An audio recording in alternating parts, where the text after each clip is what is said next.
है everyone, welcome back to the channel. आज के वीडियो में ड्रेसिंग टेबल ऑर्गेनाइजेशन से रिलेटेड बहुत सारे हैक्स एंड टिप्स आप लोगों के साथ शेयर करने वाली हूँ, जो आपके ड्रेसिंग एरिया को बहुत ही फंक्शनल बना देंगे। और जब भी आप अपने ड्रेसिंग एरिया में आएंगे तो आपको चीज़ें बिल्कुल सामने और जगह पे मिलेंगी। तो चलिए बिना देरी के शुरू करते हैं।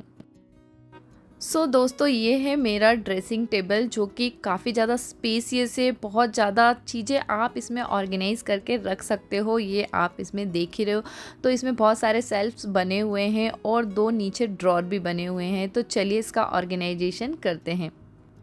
मैंने अपने बेड पे एक बेडशीट डाल दिया है और सारे जितने भी सामान इस ड्रेसिंग टेबल से निकलेंगे वो सब हम उस बेड पे रख देंगे। इसका एम्प्टी होना इसलिए इम्पॉर्टेंट होता है क्योंकि कई बार चीज़ें अननेसेसरी की रखी होती है, तो इसलिए हम इसे पहले पूरा खाली कर देंगे, उसके बाद इसका ऑर्गेनाइजेशन करेंगे। तो सबसे पहला स्टेप यही होता है। सेकंड स्टेप में आपको करना है डी क्लटरिंग। जी हाँ दोस्तों, जब भी आप अपने किसी एरिया का ऑर्गेनाइजेशन करते हैं, डेफिनेटली आप चाहे 1 या 2 चीज़ ही वहाँ से डिस्कार्ड करेंगे, लेकिन करेंगे ज़रूर, क्योंकि ऐसी चीज़ें हर किसी के घर में रहती है जिनका कोई यूज़ नहीं होता है, फिर भी वो रखी होती है।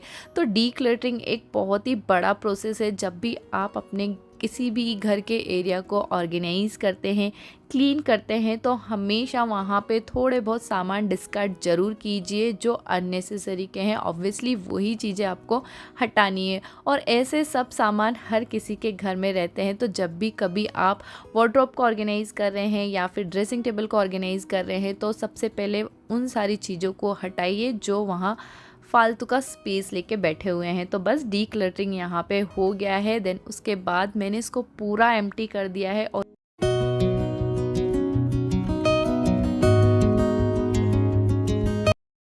यहाँ पे एक बड़ा पॉइंट है, वो आपको ध्यान में रखना है दोस्तों। खाली करने से पहले ही आपको उस एरिया को डी क्लटर कर देना है, अदरवाइज़ यहाँ पे आपको डबल मेहनत लग जाएगी। पहले आप उस एरिया को एम्प्टी करेंगे, फिर डी क्लटर करेंगे, तो उससे यहाँ पे टाइम बहुत ज़्यादा लग जाएगा।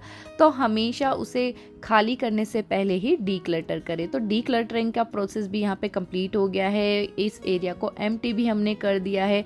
नेक्स्ट स्टेप में आपको करना है क्लीनिंग, और क्लीनिंग करने के भी यहाँ पे कुछ बेसिक रूल्स होते हैं। जब आप किसी पर्टिकुलर एरिया को क्लीन करते हैं तो सबसे पहले वहाँ पे डस्टिंग कीजिए। विदाउट डस्टिंग अगर आप कोई लिक्विड वहाँ पे यूज़ करते हैं तो डस्टिंग करने का कोई मतलब नहीं होता है, और बहुत सारे दाग वगैरह भी वहाँ लगने के चांसेस होते हैं। तो लिपस्टिक वगैरह के दाग निकालने के लिए मैंने यहाँ पे यूज़ किया था सैनिटाइज़र, और सैनिटाइज़र से देखिए काफ़ी अच्छे से जो भी दाग यहाँ पे लगे हुए थे ईजिली क्लीन हो गए हैं।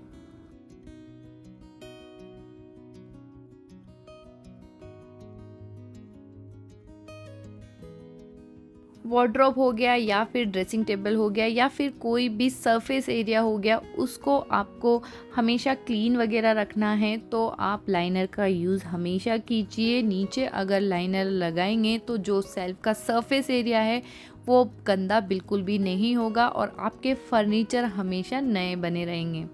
पहले भी दोस्तों मैंने इस चैनल पर ड्रेसिंग टेबल ऑर्गेनाइजेशन का वीडियो अपलोड किया हुआ है, और उस टाइम मैंने बहुत सारे जीरो कॉस्ट ऑर्गेनाइजर्स यूज़ किए थे, इसलिए मेरा ड्रेसिंग एरिया काफ़ी ज़्यादा भरा भरा लगता था। जीरो कॉस्ट ऑर्गेनाइजेशन का ना दोस्तों एक फ़ायदा होता है, जब आपका मन भर जाता है ना इन सारे जीरो कॉस्ट ऑर्गेनाइजर से, तो आप उनको आराम से डिस्कार्ड कर सकते हो, क्योंकि आपने अच्छे से उनको सब तरीके से यूज़ कर लिया है। तो मैं भी यही कर रही हूँ। मैंने एक ऑर्गेनाइज़र मंगवाया है, जो आगे के क्लिप में आपने देखा है, वो मैंने अमेज़ोन से मंगवाया था। तो ये सारे ऑर्गेनाइजर्स मैं अब यहाँ से डिस्कार्ड करने वाली हूँ, क्योंकि अब मुझे इनकी ज़रूरत नहीं है। मैंने बहुत ज़्यादा उनको यूज़ कर लिया है। और अब यहाँ पे देखिए हम ऑर्गेनाइजेशन स्टार्ट करते हैं। तो जैसा कि मैंने आपको बताया, मैंने एक ऑर्गेनाइज़र यहाँ पे मंगवाया है। तो ये देखिए, ये ऑर्गेनाइज़र है और क्वालिटी वाइज बहुत ज़्यादा अच्छा है। बहुत सारे इसमें कंपार्टमेंट्स बने हुए हैं, तो जितने भी हमारे यहाँ पे क्लिप्स हो गए, क्लचर्स हो गए, छोटे मोटे ईयरिंग्स हो गए, मतलब बहुत सारी चीज़ें आप एक ही ऑर्गेनाइज़र में ऑर्गेनाइज़ कर सकते हैं। और वो देखिए, जो जीरो कॉस्ट ऑर्गेनाइजेशन मैंने किया था उसमें कितने सारे बॉक्सेस थे जो मैं यूज़ कर रही थी, वो अब मैं यूज़ नहीं करूँगी। अब इस ऑर्गेनाइज़र्स को यूज़ करने के बहुत सारे फ़ायदे मुझे यहाँ पे दिख रहे हैं। एक तो एक ही ऑर्गेनाइज़र में मल्टीपल चीज़ें यहाँ पे आ गई हैं।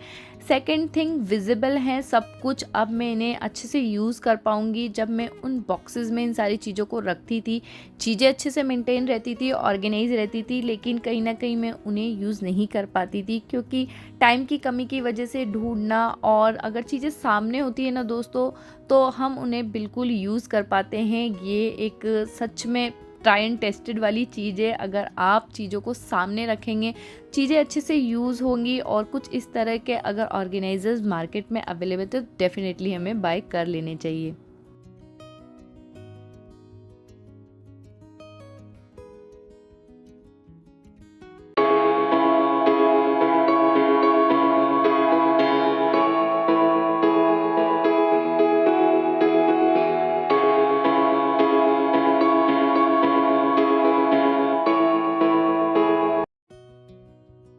जितने भी डीआईवाई ऑर्गेनाइज़र्स मैंने बनाए हुए थे पिछले 1 साल से दोस्तों, मैं इनको यूज़ कर रही हूँ, तो अब फाइनली इनको मैं डिस्कार्ड कर सकती हूँ क्योंकि अच्छे से मैंने इनको यूज़ किया है। यहाँ पे कुछ फ्रिज ऑर्गेनाइज़र्स हैं मेरे पास जो फ़िलहाल अभी यूज़ में नहीं हैं, क्योंकि फ्रिज के मैंने कुछ और ऑर्गेनाइज़र्स मंगवाए हुए हैं जो पिछले वीडियो में मैंने आप लोगों के साथ शेयर किए थे। तो ये वाले ट्रे रखे हुए थे, तो चलिए इनको हम ड्रेसिंग एरिया में यूज़ करते हैं। और जो ये वाइट वाला ट्रे आप देख रहे हैं, ये मैंने खुद ही डीआईवाई किया था, तो इसका कंडीशन भी अभी काफ़ी ज़्यादा अच्छा है, तो इसलिए इसको भी मैं अभी डिस्कार्ड नहीं करने वाली हूँ। अब इन सब ट्रे में ना दोस्तों उन सारी चीज़ों को मैंने ऑर्गेनाइज़ किया है जो एवरीडे की लाइफ में हम यूज़ करते हैं। फिर चाहे वो मॉइस्चराइज़र हो गए, ऑयल वगैरह हो गए, डीओ हो गए, परफ्यूम हो गए, ये सारी चीज़ें हमें विजिबली चाहिए होती है। तो इसके लिए मुझे ये जो ट्रे वाले ऑर्गेनाइज़र्स थे ये परफेक्ट लगे। फ़िलहाल इनको मैंने परचेस नहीं किया है, बहुत टाइम से मेरे पास थे, फ्रिज में मैं इनको यूज़ करती थी। एक और यहाँ पे बास्केट यूज़ किया है, इसमें मैं अपने उन सामानों को ऑर्गेनाइज़ कर रही हूँ जो सुबह से लेकर रात तक मेरे यूज़ में आते हैं। फिर चाहे वो मेरे नाइट क्रीम हो गए, मेरा मॉइस्चराइज़र हो गया, सनस्क्रीन हो गए, ये सारी चीज़ें मैंने उसमें ऑर्गेनाइज। मेरे ड्रेसिंग एरिया में अब इतना स्पेस वहाँ पे बन गया है, तो अब सारे ज्वेलरीज़ वगैरह भी मैं इसी में ऑर्गेनाइज़ करती हूँ। तो जितने भी ज्वेलरी के बॉक्सेस होते हैं उनको एज इट इज़ रखा हुआ है, और एक पर्टिकुलर ऑर्गेनाइज़र यहाँ पे यूज़ किया है हर एक ज्वेलरी के लिए। तो जैसे कि ये ऑरेंज वाला ऑर्गेनाइज़र हो गया, इसमें कुछ कुंदन के सेट वगैरह रखे हुए हैं। एक ये ट्रांसपेरेंट वाला ऑर्गेनाइज़र है, इसमें सारे ऑक्सीडाइज ज्वेलरी को ऑर्गेनाइज़ किया है, क्योंकि ऑक्सीडाइज ज्वेलरी को हम बिल्कुल एक के साथ एक ऑर्गेनाइज़ कर देंगे तो कोई इशू नहीं होगा।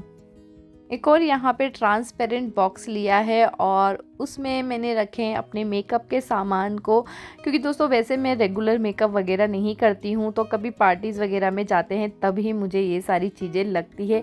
अब इन सब को मैं ऑर्गेनाइज़ करूँगी अपने ड्रेसिंग टेबल के ऊपर वाले सेल्फ़ में, क्योंकि ऊपर वाले सेल्फ़ में रेगुलर हाथ नहीं जाता है, इसलिए हमने इसको ऊपर के साइड में रखा है। तो सारे ज्वेलरी हो गए, सारे मेकअप के सामान हो गए, वो सब हमने ऊपर के सेल्फ़ में रखे। फ़िलहाल मेरे पास बैंगल्स को ऑर्गेनाइज़ करने के लिए कुछ भी एक पर्टिकुलर ऑर्गेनाइज़र नहीं है, तो मैं यहाँ पे एक नॉर्मल कार्टन बॉक्स का यूज़ करती हूँ। और जितने भी सारे बैंगल्स हैं मैंने उनको जो बबल रैप वगैरह होते हैं उसमें रैप करके उस ऑर्गेनाइज़र में रख दिए हैं। कुछ चीज़ें हैं जिनको हम सेग्रीगेट यहाँ पे कर रहे हैं, जैसे रेगुलर बेसिस पे मैं जो लिपस्टिक वगैरह यूज़ करती हूँ, लिप बाम हो गए, काजल हो गए, नेल पेंट्स हो गए, बिंदीज़ हो गए, उन सबको सेग्रीगेट यहाँ पे किया है। और इन सब के लिए छोटे छोटे पर्टिकुलर एक अलग अलग ऑर्गेनाइज़र हमने यहाँ पे यूज़ किए हैं।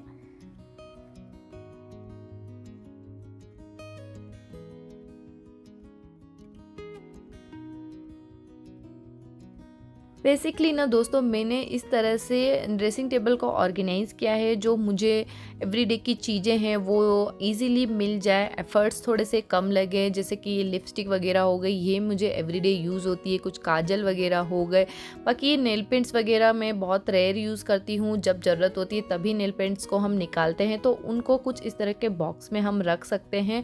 बाकी जो रेगुलर चीज़ें हैं वो बिल्कुल फ्रंट में होनी चाहिए, मीन्स विजिबल होनी चाहिए। मॉइस्चराइज़र हो गए या फिर कोई भी ऐसी चीज़ हो गई जो रेगुलर एवरीडे यूज़ हो रही है, वो हमेशा आपको विजिबल रखनी चाहिए। एक ये शादी वाला मेकअप किट मेरे पास रखा हुआ है, इसमें मैं उन सारी चीज़ों को ऑर्गेनाइज़ करके रखती हूँ, जैसे फेक हेयर हो गए या फिर इस तरह के फेक बन हो गए, उन सारी चीज़ों को ऑर्गेनाइज़ करती हूँ। क्योंकि कभी फंक्शन वगैरह, कुछ ऐसे त्योहार जैसे नवरात्रि वगैरह के टाइम पे मुझे ये सारी चीज़ें बहुत लगती है, तो उन सारी चीज़ों को मैं इस बॉक्स में ऑर्गेनाइज़ करके रख देती हूँ। तो इसको आप ड्रॉर वगैरह में आराम से रख सकते हैं, क्योंकि ये भी रोज़ आपको यूज़ में नहीं होते हैं।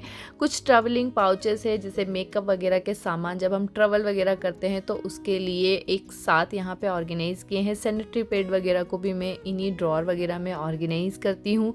तो देखिए ये सारा ऑर्गेनाइजेशन भी कंप्लीट हो गया है। कुछ मेरे वॉचेस हैं, क्योंकि स्मार्ट वॉच जब से आई है ना दोस्तों, ये सारे वॉचेस पहनने का बिल्कुल भी मन नहीं करता है, लेकिन कभी कभी बिल्कुल हमें पहनना चाहिए, इसलिए थोड़ा सा इसे सामने रखा है ताकि टाइम पे मिल जाए तो मैंने भी यूज़ कर पाऊँ। नीचे वाले ड्रॉर में मैंने ऑर्गेनाइज़ किया है मेरे लैपटॉप को, क्योंकि ये भी मुझे काम आता है। जब भी वीडियो वगैरह एडिट करना होता है तो बिल्कुल इसको भी सामने ही रखा है। और नीचे वाले ड्रॉर में मैंने अपने ड्रायर, स्ट्रेटनर, इन सारी चीज़ों को ऑर्गेनाइज़ किया है। और ये देखिए ऑर्गेनाइजेशन थोड़ा सा सेटल यहाँ पे लग रहा है, क्योंकि अननेसेसरी की जो चीज़ें थी सारी डिस्कार्ड हो गई है। और ये देखिए काफ़ी ज़्यादा स्पेस लगता है, तो चीज़ें पिक करने में भी अच्छा लगता है। तो ऑलमोस्ट हमारा यहाँ पे ड्रेसिंग टेबल बिल्कुल बहुत ही अच्छे तरीके से ऑर्गेनाइज हो गया है। आपको कैसा लगा ज़रूर मेरे साथ शेयर कीजिएगा। इतना अच्छा स्पेस मुझे ड्रेसिंग टेबल में मिल गया है, तो बहुत सारे बुक्स वगैरह को भी मैंने यहीं पे ऑर्गेनाइज कर दिया है। और दोस्तों जब चीज़ें थोड़ी सी स्पेसियस लगती है ना, तो चीज़ों को पिक करना और वापस से उसी जगह पे रखना थोड़ा सा ईजी हो जाता है। तो ऑलमोस्ट यहाँ पे ड्रेसिंग टेबल हमारा काफ़ी अच्छे तरीके से ऑर्गेनाइज हो गया है। फाइनल लुक आप देखिए, और आपको वीडियो कैसा लगा ज़रूर शेयर कीजिएगा, लाइक कीजिएगा और चैनल को ज़रूर से सब्सक्राइब कर लीजिएगा। साथ ही बेल आइकन को भी प्रेस कर दीजिएगा, ताकि आने वाले वीडियोस के नोटिफिकेशन आपको सबसे पहले मिल जाए। तो चलिए मैं मिलती हूँ नेक्स्ट वीडियो में, तब तक के लिए bye bye. Thank you so much for watching.